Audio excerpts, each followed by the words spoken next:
So today in this class we are talking about the number of geometric isomers.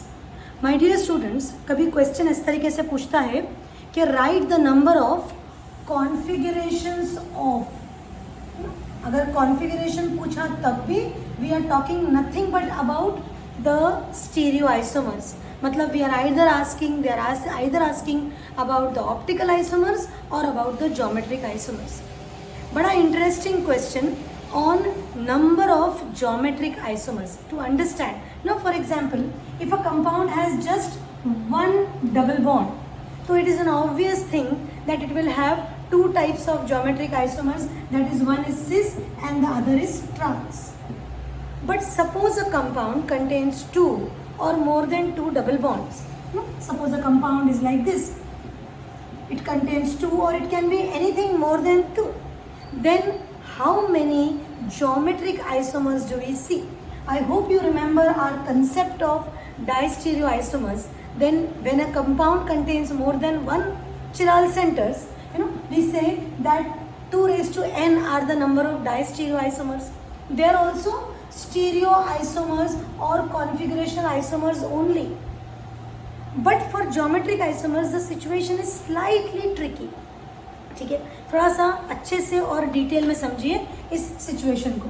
C for example, if a compound has geometric isomers and it is having double bonds 2 और more than 2, ठीक है, and the terminal groups which are the groups which are at the end are different. It can be anything. It can be R, it can be R dash.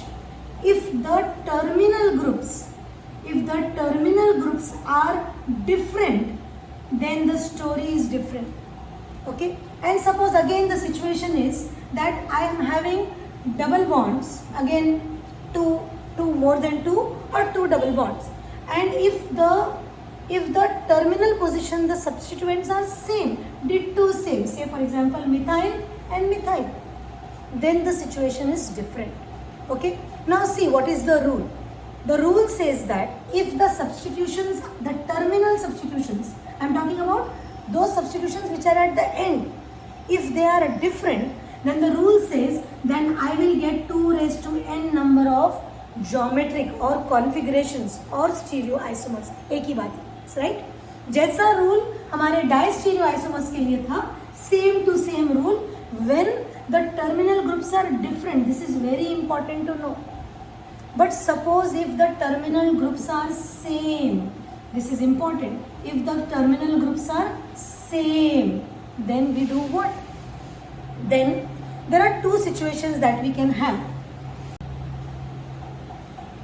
In a situation like this, wherein both the sides are same, then we can think of two situations. Two situations like, one, that the number of double bonds present are even, and the other when the number of double bonds that are present are odd. मतलब for example, even number of double bonds, it can be 2, 4, 6, 8, or odd number of double bonds 3, 5, but anything more than 2 is needed, right? So then what is the formula that we do?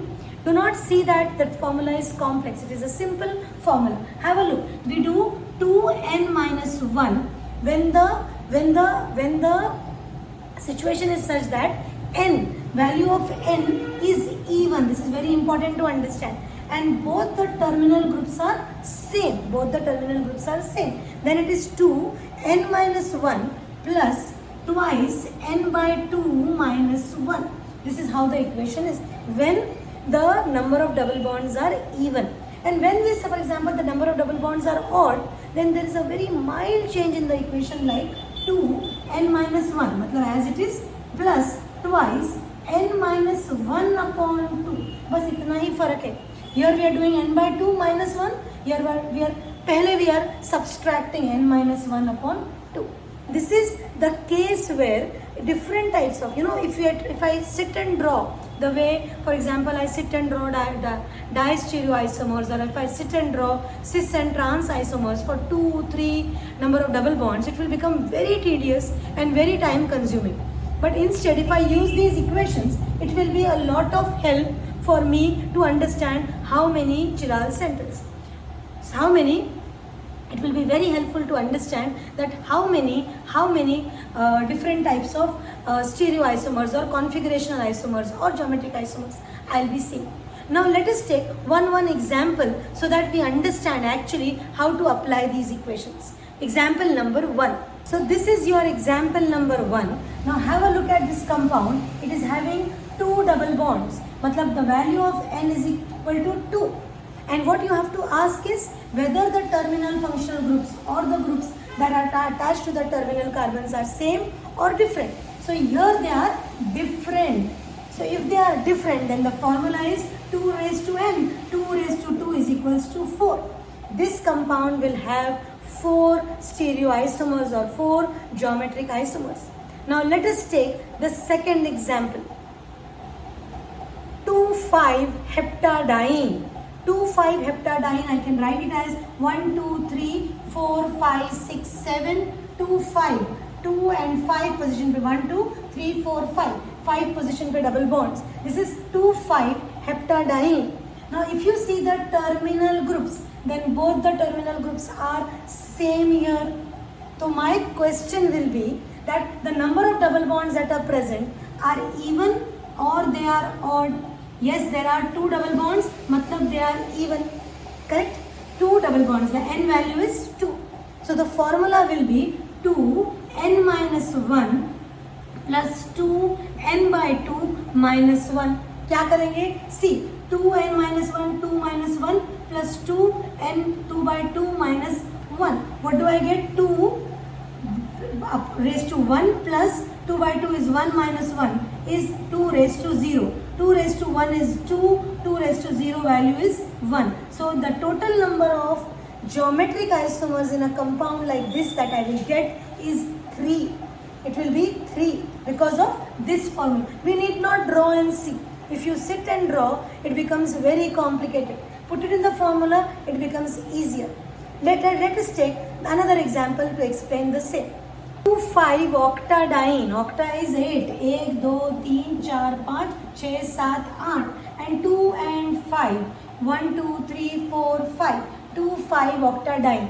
Now you have different groups attached on the terminal carbon of this skeleton to where the double bond is present. If it is different, then you just have to use the formula 2 raised to n. Total number of double bonds are 2. 2 raised to 2. The answer is 4. Yes, it is fun to learn at BCC. This is how you will evaluate all about the geometric isomers and the number of geometric isomers in a given compound.